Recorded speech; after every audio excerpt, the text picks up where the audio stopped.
5 को संख्या रेखा पर निरूपित करें। हम जानते हैं कि ये 2 और 3 के बीच कहीं होगा। इसे 10 भागों में विभाजित करने की कल्पना कीजिए। संख्याओं के स्पष्ट दृश्य के लिए अब पहला भाग 2.1 को निरूपित करता है और दूसरा भाग 2.2 को इत्यादि। यहाँ 2.6 और 2.7 के बीच स्थित होगा।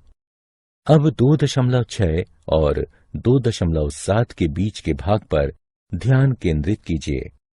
इसे भी फिर से 10 भागों में विभाजित कीजिए। पहला भाग 2.61 को निरूपित करता है और दूसरा भाग 2.62 को इत्यादि।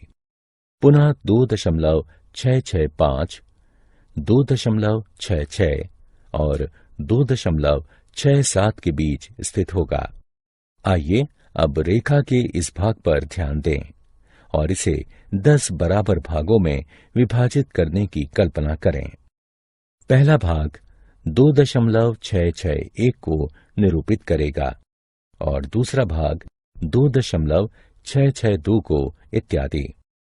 2.665 इस उप विभाजन का 5वां चिन्ह है। कल्पना की सहायता से संख्या रेखा पर संख्याओं के निरूपण को देखने के इस प्रक्रम को उत्तरोत्तर आवर्धन प्रक्रम कहा जाता है। वास्तविक संख्याओं पर संक्रियाएं। क्या आप बता सकते हैं कि 2 परिमेय संख्याओं को योग, व्यवकलन, गुणन या विभाजन से क्या प्राप्त होता है? हमें एक परिमेय संख्या प्राप्त होती है, लेकिन यदि हम अपरिमेय संख्याओं का योग, व्यवकलन, गुणन या विभाजन करते हैं तो हमें सदैव एक अपरिमेय संख्या ही प्राप्त होगी।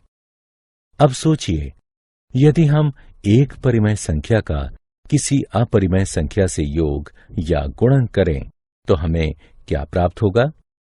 हमें जो परिणाम प्राप्त होगा वह एक अपरिमेय संख्या होगी। आइए अब कुछ उदाहरण देखें। उदाहरण, आइए 2 वर्गमूल 2 जमा 5 वर्गमूल 3 और वर्गमूल 2 घटा 3 वर्गमूल 3 का योग करें। हम इसे इस प्रकार भी लिख सकते हैं।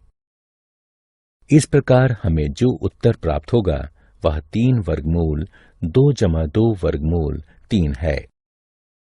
आइए अब 8 वर्गमूल 15 को 2 वर्गमूल 3 से विभाजित करें। इसे हम इस प्रकार लिखेंगे। 8 वर्गमूल 15 को हम 8 वर्गमूल 3 और वर्गमूल 5 के गुणन के रूप में लिख सकते हैं। इस प्रकार हमें जो उत्तर प्राप्त हुआ वह 4 वर्गमूल 5 है। अतः इन उदाहरणों से हम यह निष्कर्ष निकाल सकते हैं कि परिमेय संख्याओं का अपरिमेय संख्याओं से योग या व्यवकलन अपरिमेय होता है और किसी गैर शून्य परिमेय संख्या का किसी अपरिमेय संख्या से गुणन या अनुपात अपरिमेय होता है। सर्व समीकाएं ये कि a और b 2 धनात्मक वास्तविक संख्याएं हैं, तब a b का वर्गमूल a गुणा वर्गमूल b के बराबर होगा। वर्गमूल a बटा b वर्गमूल a बटा वर्गमूल b के बराबर होगा। वर्गमूल a धन वर्गमूल b का वर्गमूल a ऋण वर्गमूल b से गुणन करने पर परिणाम a ऋण b प्राप्त होगा। a धन वर्गमूल b का a ऋण वर्गमूल b से गुणन करने पर परिणाम वर्ग a ऋण b प्राप्त होगा। वर्गमूल a धन वर्गमूल b गुणा वर्गमूल c धन वर्गमूल d बराबर होगा वर्गमूल ac धन वर्गमूल ad धन वर्गमूल bc धन वर्गमूल bd के। वर्गमूल a धन वर्गमूल b पूरे का वर्ग बराबर होगा a धन 2 वर्गमूल ab धन b के। क्योंकि यहाँ 2 का वर्गमूल अपरिमेय है, इसलिए यदि हम इसका स्वयं से गुणन कर दें तो यह परिमेय हो जाएगा। अतः परिमेयकरण के लिए हम 1/वर्गमूल 2 का वर्गमूल 2/वर्गमूल 2 से गुणन कर देंगे, क्योंकि यह 1 के बराबर होता है। इसलिए 1/वर्गमूल 2 बराबर होता है वर्गमूल 2/2 के। अब 1/वर्गमूल 2 को संख्या रेखा पर निरूपित करना आसान है। यह 0 और वर्गमूल 2 के मध्य स्थित है। वास्तविक संख्याओं के लिए घातांक नियम। घातांक के नियमों को याद कीजिए। यहाँ a को आधार तथा m और n को घातांक कहते हैं। यहाँ अनुमान लगाइए कि a की घात 0 क्या होगा। हाँ, a की घात 0 1 होगा। आइए अब मान लें a 0 से बड़ी धनात्मक संख्या है तथा p और q परिमेय संख्याएं हैं। तब हम ये कह सकते हैं, गुणन में यदि आधार समान हो तो घातांकों का योग होता है। गुणन में एक ही आधार के 2 घातांकों का आपस में गुणन होता है।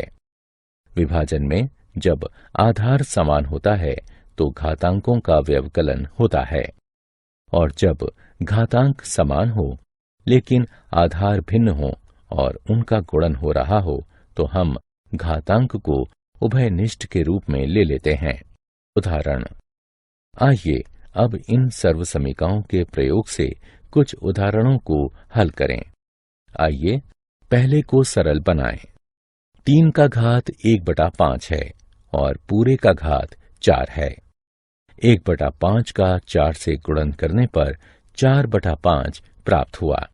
अतः इसका उत्तर 3 की घात 4/5। आइए अब दूसरा उदाहरण देखें। 13 की घात 1/5 गुणा 17 की घात 1/5 बराबर है 13 गुणा 17 पूरे की घात 1/5, जो कि 221 की घात 1/5 के बराबर है।